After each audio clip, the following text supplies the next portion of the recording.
Port avec ses canons pointés vers la mer des Caraïbes. Reste aussi et surtout une culture, la culture Congo et sa gardienne du temple, Mama Hari. La plupart de ceux qui ont été emmenés dans cette région viennent du Congo. Tout ici est Congo. La langue c'est Congo, tout ce qui est fait c'est Congo.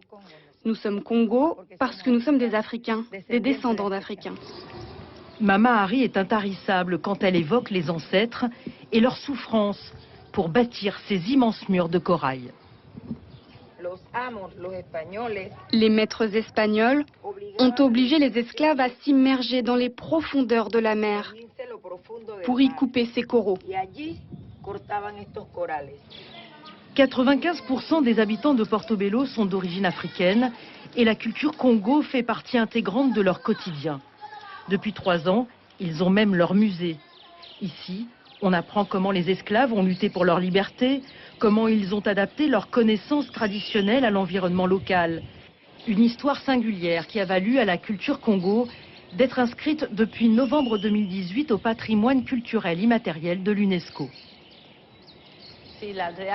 Toute la population est très fière de cette décision parce que c'est la reconnaissance d'une culture, c'est l'histoire de la lutte d'un peuple libéré de l'esclavage, devenu cimarron, qui se souvient de son histoire avec fierté. Nous espérons que davantage de visiteurs viendront, que beaucoup de gens s'intéresseront à l'histoire, à la culture et à la nature de Portobello. La danse est l'une des composantes les plus importantes de la culture Congo. Une danse, mais aussi une forme d'expression pour dénoncer l'esclavage, évoquer les luttes pour la liberté ou encore parodier l'église ou la couronne espagnole. Notre costume symbolise la liberté, celle pour laquelle le noir a tant lutté. La couleur de la robe représente la nature et la largeur évoque la liberté. Et le tour que nous faisons lorsque nous dansons, c'est le tour qui devait nous mener à la liberté.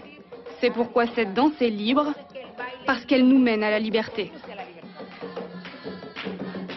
La culture Congo se transmet de génération en génération.